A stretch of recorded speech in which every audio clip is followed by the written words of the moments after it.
It's Brian Preston, the money guy. I'm curious to see how you answered this one because I've got some thoughts, but I don't know if they're my thoughts or your thoughts. So I'll be curious. This is from Ryan. It says, "Hey, money guys, I'm a 31-year-old that feels like I'm ahead of the game based on the data that you guys have presented. That's great.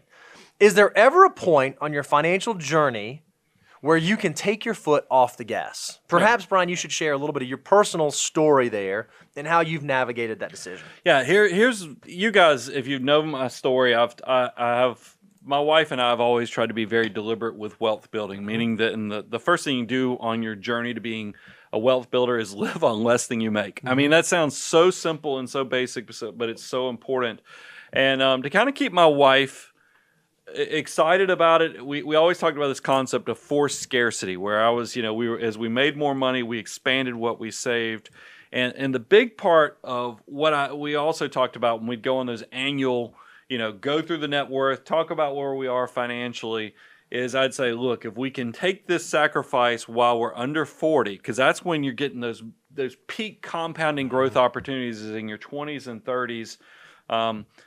I promise if we can make this sacrifice in the future, I'll ensure in our 40s that maybe we can take our foot off the gas. Sure. And that's the promise that was made, and that's the promise that I plan to keep. Now, here's what I think, and I think that works for the majority of people, is that you can. If you build a big enough foundation, and we've done studies after this, we've shown data that if you take somebody who saves just in their 20s and then compare, and they stop after that 10 years of savings and compare it to somebody who started in their 30s and saved all the way till they were 65, it's hard for that 30-something to catch up to the 20-something because the compounding interest worked in. So I want you to leverage that. But what ended up happening is that we reached into our 40s. We were so energized by what had happened with the army of dollar bills. We didn't necessarily stop. We kind of rode down that hill and hit it again because we were so excited about how powerful every dollar in our army of dollar bills was.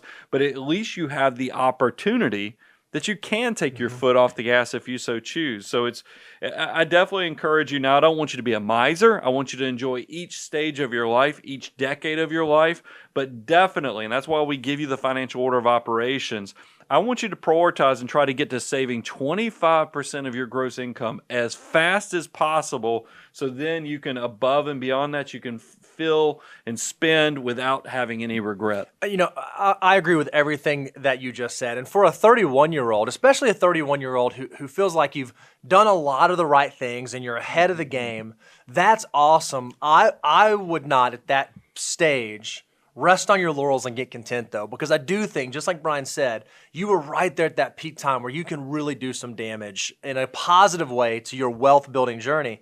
I know for me personally, right, when I was in college, I took it pretty seriously. Like I did college pretty seriously. I focused on studying hard and getting good grades. And I missed out. There was an opportunity cost on doing that. And then when I first started in my career, I focused really hard on passing all my exams and getting credentials. And again, there was an opportunity cost in my early 20s by doing that. Well, as I sit here today, I don't regret any of that because life feels pretty good today. My in my 30s-year-old self is thankful that my late teens and early 20s self did that. Well, I think the decisions I'm making today are no different. While yes, I'm trying to hyper save, and even though we may be ahead of the curve, we're still trying to continue pushing the wealth building journey. I think that's okay because I do think that my 40, 45, 50, 55-year-old self is going to thank my 30-year-old self for not getting too comfortable too soon. Because this life journey, you take care of, none of us are guaranteed tomorrow, but if you take care of yourself, it's a pretty long journey. And I would argue that, at 31, you're still on the relatively front end of that journey. I think that just because you are doing great, I don't know that I would say that's reason just yet to start slowing down. Rather, let that be the fuel, the momentum that lets you make some really exciting decisions in your 40s. I do want to give one contrary thing because my wife and I were just laughing about this weekend because we were talking to another couple. We went to Europe right before we had kids.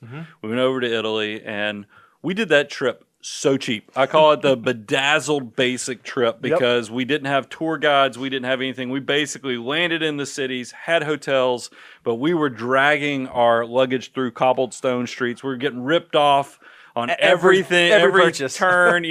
Just when you figured out a city, it was time to go to the next city.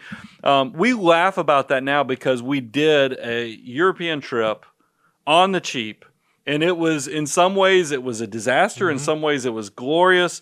But we look back and that memory has blossomed.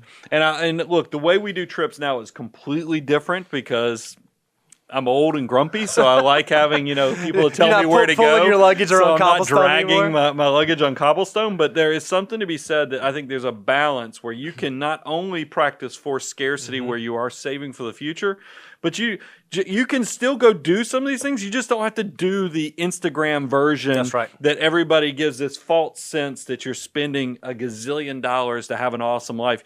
I mean, my best childhood memories was actually of vacations is when my dad was actually unemployed and laid off, and we went to timeshare camps and had presentations presented to my family so that they would pay us like $100 plus the free trip.